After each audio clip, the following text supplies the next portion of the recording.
"Knock it off with the drama," my dad yelled as I lay crumpled at the bottom of the stairs, fighting to catch my breath. My ribs throbbed where my brother Marcus had kicked me after shoving me down. I fumbled for my phone, hands shaking, trying to call 911, but Dad ripped it away before I could finish. "You're always blowing things out of proportion," my mom, Patricia, muttered from the kitchen doorway, not even glancing to see if I was hurt. I'm Tanya Rodriguez, 19, living in Tucson, Arizona, in what looks like a typical suburban house. To outsiders, we're just a regular family.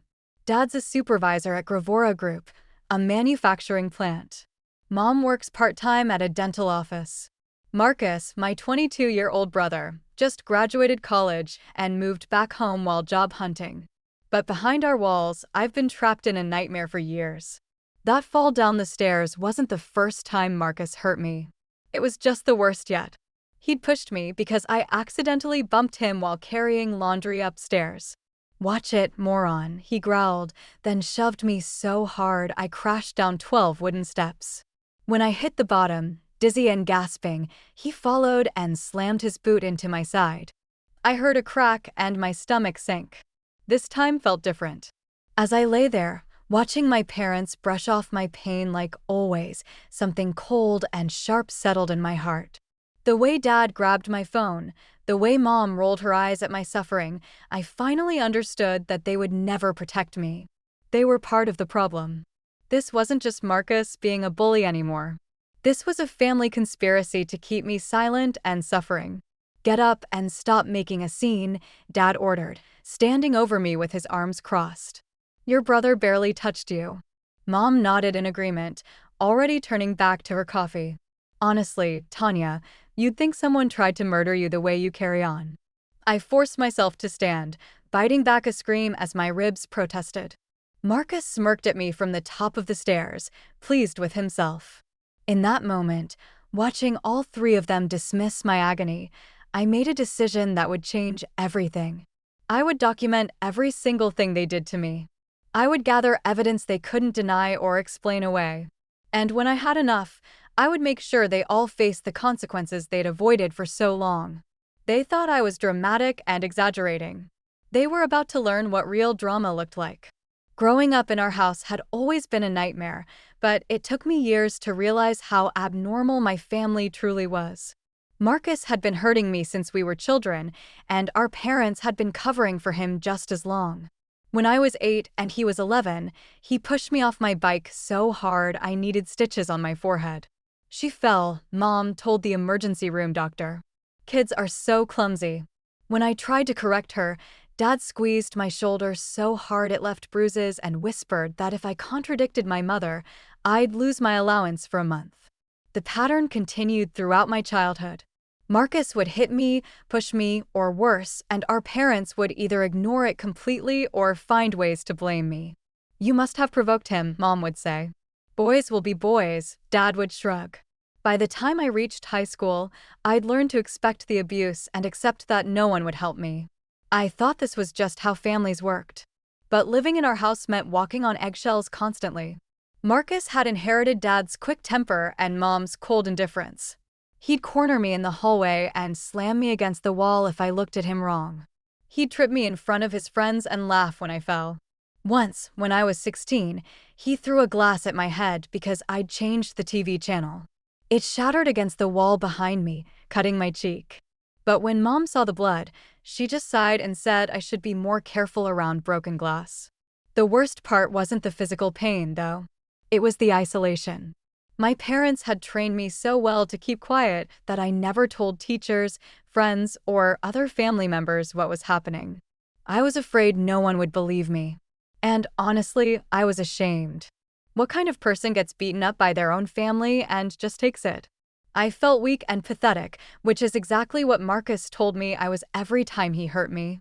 After high school, I'd planned to move out and go to college, but Dad convinced me to stay home and attend the local community college instead. "It's more practical," he said. "We can all help each other." What he really meant was that they wanted to keep me around as Marcus' personal punching bag and their unpaid housekeeper. I cooked, cleaned, did laundry, and endured whatever abuse they felt like dishing out. But something had shifted in me that day at the bottom of the stairs. Maybe it was the way Dad had grabbed my phone, preventing me from getting help. Maybe it was the complete lack of concern on Mom's face as I struggled to breathe. Or maybe it was Marcus' satisfied smirk as he watched me suffer. Whatever it was, I finally understood that this would never stop unless I made it stop. They had underestimated me for 19 years, treating me like I was too weak and stupid to fight back.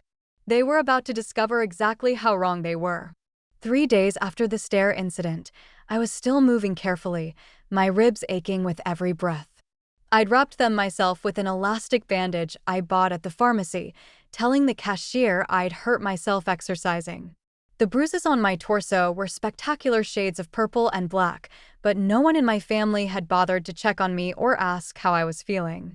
That indifference was about to become their biggest mistake. I started by researching domestic violence laws in Arizona. What I learned made my blood run cold. Marcus' actions weren't just sibling rivalry or family dysfunction, they were felony assault. Dad's interference with my attempt to call 911 was obstruction of justice. Mom's pattern of helping cover up the abuse made her an accessory. I'd been living with criminals my entire life, and they'd convinced me it was normal. The revelation hit me like a physical blow. I sat in my bedroom, laptop open, reading statute after statute that described exactly what my family had been doing to me for years: aggravated assault, child abuse, conspiracy, intimidation of a witness. The list went on and on. Every accident they'd blamed me for, every time they'd convinced me I was overreacting, every bruise they'd told me to hide, it was all evidence of serious crimes. But I also learned something else crucial. I would need proof, solid, undeniable documentation that showed the pattern of abuse and the family's conspiracy to hide it.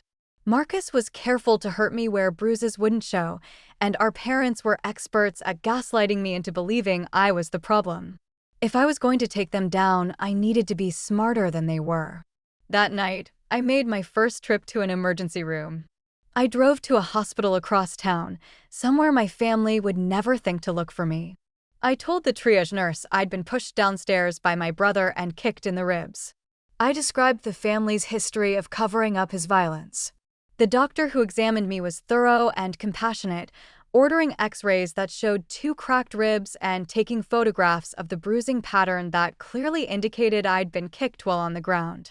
"Have you considered filing a police report?" Dr. Williams asked gently. "This level of injury from a family member is concerning." "Not yet," I said truthfully. "But I'm documenting everything now." She nodded and made sure the medical records clearly stated that my injuries were consistent with domestic violence. She also gave me information about local resources and support groups.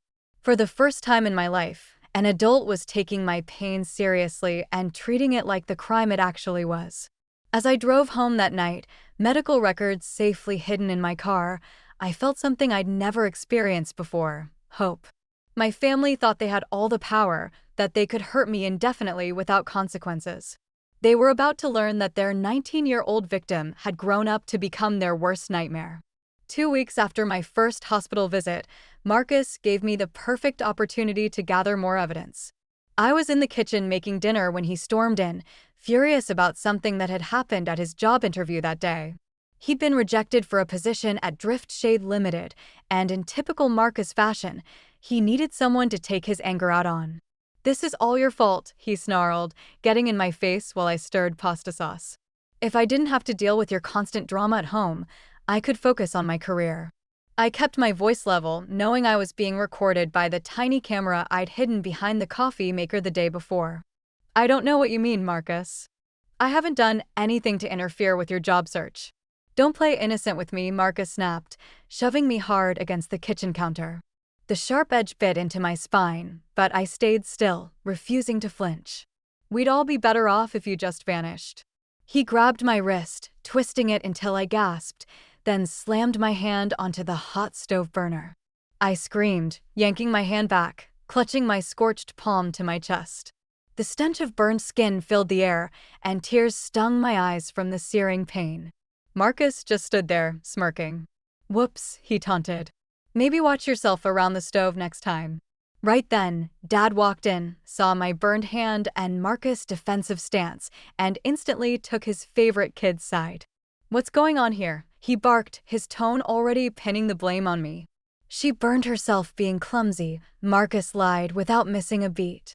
"I warned her the burner was hot, but she didn't listen." Dad nodded like it all added up, ignoring the red handprint on my wrist screaming the truth. "Tanya, how many times do I have to tell you to be careful when you're cooking?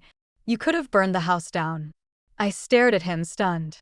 My hand throbbed, blisters already forming, and he was scolding me about caution.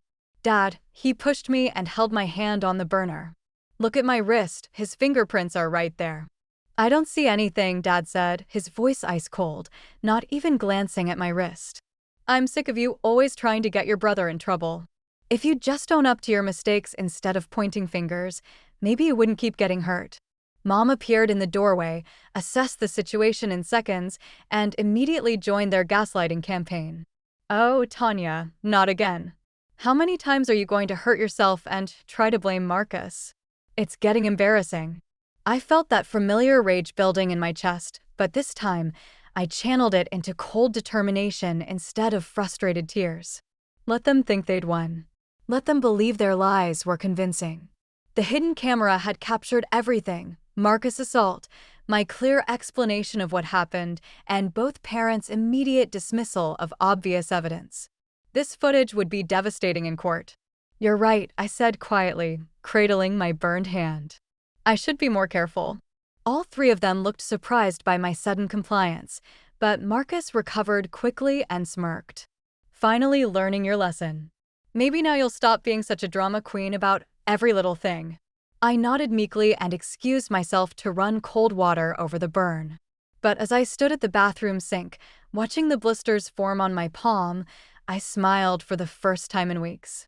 They thought they'd broken me, that their intimidation tactics had finally worked. They had no idea they'd just handed me the most damning piece of evidence yet. The camera had captured a clear felony assault witnessed by two adults who immediately conspired to cover it up, 3 crimes for the price of one. My family was building their own prison sentence, one brutal incident at a time. By the end of my second month of evidence gathering, I had medical records from 4 different hospitals, hidden camera footage of 3 separate assaults, and a detailed journal documenting years of abuse. But I knew I needed something more dramatic, something so clear and undeniable that even the most skeptical prosecutor would be outraged. Marcus was happy to provide exactly what I was looking for. It happened on a Tuesday evening in late September. I was studying for my criminology exam, a class I'd enrolled in specifically to better understand the legal system I planned to use against my family. Marcus burst into my room without knocking, clearly drunk and looking for trouble. "Turn that music down," he slurred, even though I wasn't playing any music. "Some of us are trying to think." "There's no music playing, Marcus," I said calmly, making sure to speak clearly for the audio recorder hidden in my desk lamp. "Maybe you should go sleep it off." His face darkened at my suggestion, and I saw the familiar rage building in his eyes. "Don't tell me what to do, you little. I'm so sick of your attitude." He lurched forward and backhanded me across the face so hard I saw stars. I fell sideways off my desk chair, hitting my shoulder against the corner of my dresser. But instead of staying down like I usually did, I pushed myself up and faced him again. "That hurt, Marcus." "Why did you hit me?" "Because you deserved it," he snarled, advancing on me again. "And because I can." "What are you going to do about it? Run crying to mommy and daddy? We both know they don't give grown-ups don't care about your fake tears." He grabbed me by the hair and slammed my head against the wall, then kicked me in the stomach when I doubled over. I collapsed to the floor, genuinely hurt, but also calculating how this footage would look to a jury. Marcus, drunk and violent, clearly enjoying my pain, bragging about the family's indifference to my suffering. It was perfect. "Please stop," I gasped, staying in character as the helpless victim while my hidden camera captured every moment. "I didn't do anything wrong." "You exist," he said, kicking me again. "That's enough." That's when I heard footsteps in the hallway, and both our parents appeared in my doorway. For one wild moment, I thought they might actually intervene, might finally see their son for the monster he really was. Instead, Mom looked annoyed at the disturbance and Dad looked bored. "What's all the noise about?" Dad asked, as if finding his daughter beaten on the floor was a minor inconvenience. Tanya fell and started crying. Marcus lied easily. "She's being dramatic as usual." I looked up at my parents from the floor, my face already swelling from the backhand, blood trickling from where my head had hit the wall. "He's lying. He hit me and kicked me. You saw him standing over me when you walked in." Mom rolled her eyes theatrically. "Tanya, this is getting ridiculous. You can't keep fabricating these stories every time you have an accident." "We're not stupid." "Your mother's right," Dad agreed. "We're tired of being manipulated by your constant victim act. Marcus was just trying to help you up, and somehow you turned it into this whole production." The gaslighting was so extreme, so obviously coordinated, that I almost laughed out loud. They were essentially confessing to conspiracy on camera, showing exactly how they'd trained themselves to deny reality whenever Marcus hurt me. No jury in the world would believe this level of cruelty was normal or acceptable. "I understand," I said quietly, slowly getting to my feet. "I'm sorry for causing drama." All three of them looked satisfied with my apparent surrender, never suspecting that they'd just filmed their own confessions to years of criminal conspiracy. The final piece of evidence I needed came in early October, exactly 3 months after I'd started my documentation campaign. I'd been visiting different emergency rooms throughout Tucson, building a medical record that showed escalating violence and increasingly creative injuries. Each hospital visit added to my growing file of proof, and each doctor who examined me became more concerned about the obvious signs of ongoing domestic abuse. The breakthrough came when Marcus lost his temper over something completely trivial. I'd accidentally used the last of the milk for my cereal. He exploded with a violence that shocked even me, grabbing a baseball bat from his closet and threatening to teach me a permanent lesson. What he didn't know was that I'd upgraded my hidden camera system the week before, installing high-definition devices that captured both video and audio with crystal clarity. "You think you're so smart," he raged, waving the bat inches from my face. "You think you can just take whatever you want and never face consequences? Well, I'm done being patient with you." I backed against the wall, genuinely terrified, but also calculating how this footage would play in court, a grown man threatening a teenage girl with a weapon while she tried to escape. It was the kind of scene that would make prosecutors salivate. "Marcus, please," I said, making sure my voice carried clearly to the hidden microphone. "I'll buy more milk." I didn't mean to use it all.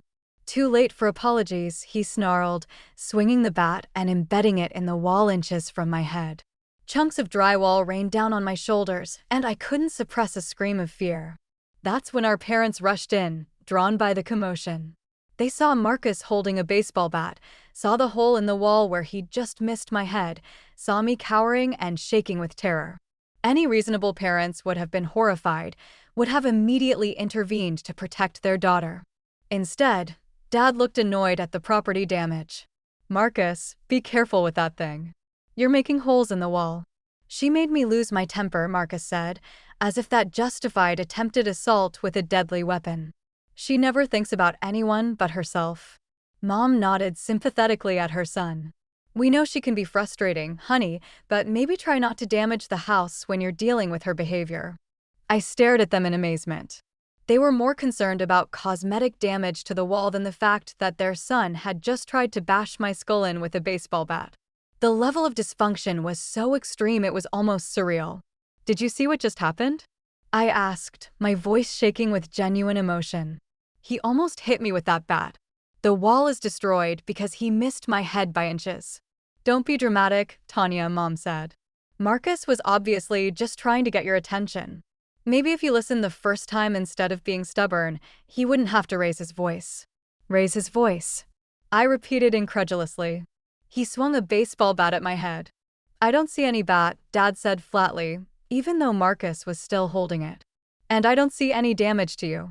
All I see is another one of your attention-seeking performances." The complete denial of reality was so blatant, so perfectly documented by my hidden cameras, that I knew I finally had everything I needed.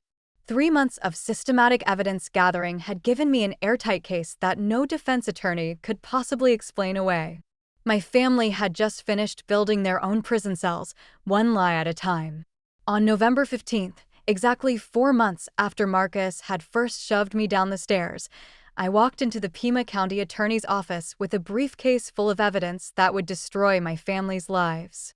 I'd scheduled the appointment under the pretense of reporting ongoing domestic violence, but what I actually delivered was a comprehensive criminal case, complete with medical records, video evidence, and detailed documentation spanning years of abuse.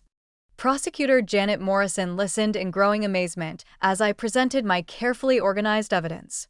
The medical records alone painted a horrifying picture of escalating violence, but the video footage was devastating. Watching Marcus assault me while our parents covered for him left even the experienced prosecutor visibly shaken.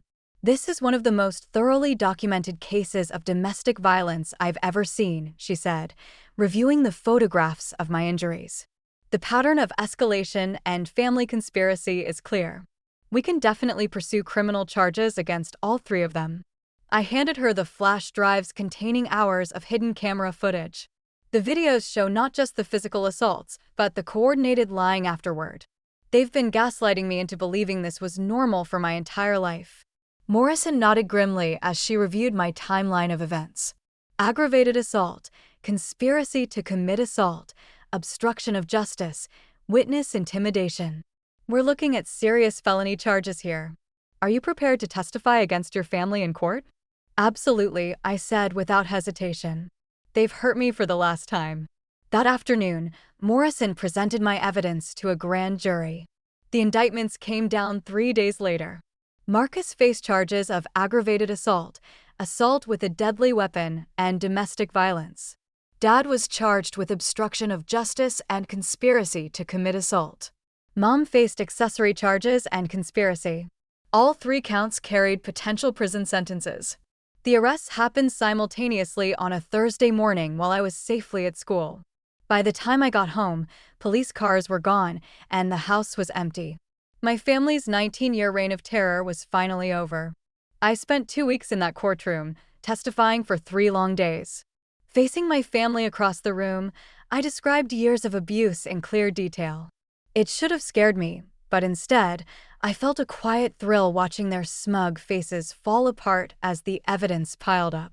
Marcus' lawyer tried to spin the assaults as just sibling roughhousing blown out of proportion. That excuse crumbled when the prosecutor showed hidden camera footage of Marcus swinging a baseball bat at my head while I curled up against the wall. The jury's shocked faces told me they weren't buying the "boys will be boys" line.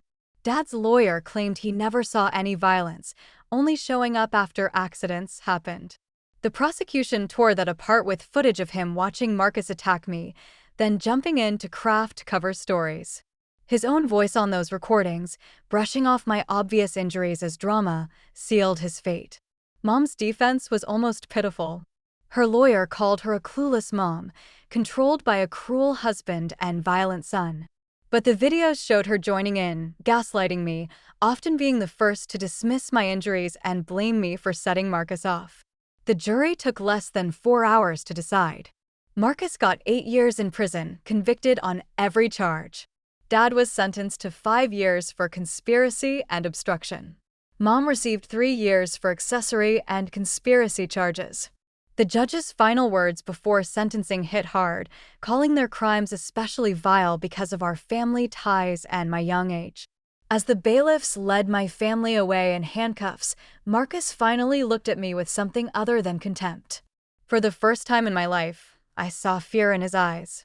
The monster who'd terrorized me for 19 years was finally afraid of his victim's power. And the irony was delicious. The aftermath was swift and merciless. Marcus struggled in prison, his arrogance making him a target for other inmates who had little tolerance for men who hurt women. Dad lost his job at Gravora Group when his criminal record became public, and his pension was garnished to pay my medical expenses. Mom found herself ostracized by neighbors and former friends who couldn't believe she'd helped cover up her son's violence against her own daughter. They'd spent 19 years building a conspiracy of cruelty, and now they would spend years paying for it behind bars. As for me, I transferred to Arizona State University with a full scholarship for domestic violence survivors, majoring in criminal justice with plans to become a prosecutor myself. Some people might say that revenge consumed me, but I preferred to think of it as justice finally served. After a lifetime of being told I was weak and dramatic, I'd proven that the quiet girl they'd underestimated was actually their greatest threat.